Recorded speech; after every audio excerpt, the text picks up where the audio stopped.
Good evening, and welcome to Pakistan Today News from our New York studio. I'm Victoria Lane. Pakistan is increasingly emerging as a key diplomatic player as tensions surrounding Iran once again test regional stability. In Washington, policymakers are now viewing Islamabad as a potential intermediary between the United States and Iran, marking a notable shift in its strategic relevance.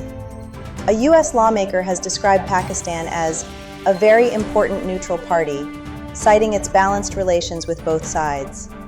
Officials believe Pakistan's geography and ongoing diplomatic outreach position it well to facilitate dialogue, with Islamabad also expressing readiness to support talks if both parties agree. Building on that, Pakistan's Foreign Minister Ishaq Dar has confirmed that indirect communication between Washington and Tehran is already underway, with messages being exchanged through Islamabad.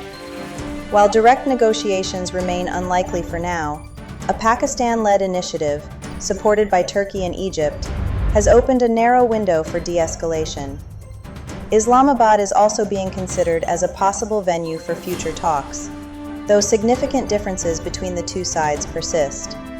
To bring us more on Pakistan's growing diplomatic role, we go to our Islamabad correspondent, Sarah William. Pakistan's position as a diplomatic bridge is gaining increasing recognition on the global stage.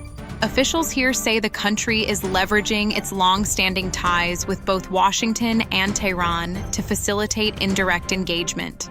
While expectations remain cautious, the government views this as an opportunity to demonstrate constructive diplomacy. There is also quiet coordination with regional partners like Turkey and Egypt to support the process. However, challenges remain significant, particularly given the deep-rooted mistrust between the United States and Iran. Thank you, Sarah, for that update. Meanwhile, there appears to be no let-up in U.S. and Israeli strikes on Iran, despite ongoing diplomatic efforts aimed at easing tensions. The intensifying attacks underline growing regional instability, even as global calls for restraint continue to mount. U.S. President Donald Trump has reiterated his desire for peace, pointing to past mediation efforts, including a ceasefire between Pakistan and India. He described such interventions as complex nuclear-level challenges that were handled swiftly. However, the current situation shows little sign of progress, with both military escalation and diplomatic deadlock continuing side by side. In another development, Pakistan has strongly responded to remarks made by India's External Affairs Minister S. Jaishankar, calling them undiplomatic and reflective of frustration. The Foreign Office emphasized that Pakistan's diplomatic approach is rooted in restraint rather than aggressive rhetoric. The response comes as global attention grows on Islamabad's potential role in facilitating indirect talks between the United States and Iran.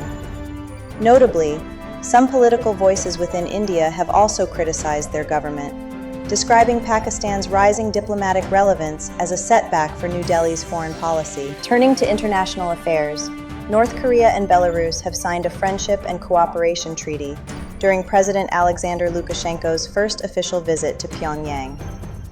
The agreement highlights deepening ties between the two countries, both of which face Western sanctions and criticism over human rights concerns. North Korean leader Kim Jong-un welcomed Lukashenko with a grand military ceremony, underscoring the strengthening relationship.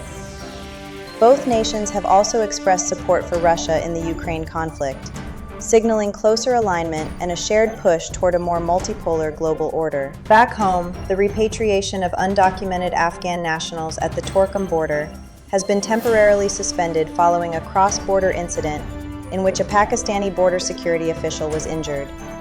Authorities halted processing at Torkham and the Hamza Baba transit point, despite around 220 individuals having already been returned earlier. Officials cited a deteriorating security situation and what they described as aggressive behavior from the Afghan side. Border forces have been placed on high alert, while legal proceedings under the Foreigners Act 1946 will continue as part of the single visa regime policy. And finally, in Islamabad, the Senate Standing Committee on Interior has approved amendments to the National Database and Registration Authority, or NADRA, law. The changes allow for the provisional blocking or impounding of CNICs for up to 2 months, particularly targeting absconders and individuals evading legal proceedings. Officials say the measures are time-bound and include procedural safeguards. The committee also reviewed expanded efforts by the National Counterterrorism Authority to combat extremist narratives. Additional legislative amendments, including changes to the Pakistan Penal Code, were approved unanimously. That's all for now. You're watching Pakistan Today News. I'm Victoria Lane.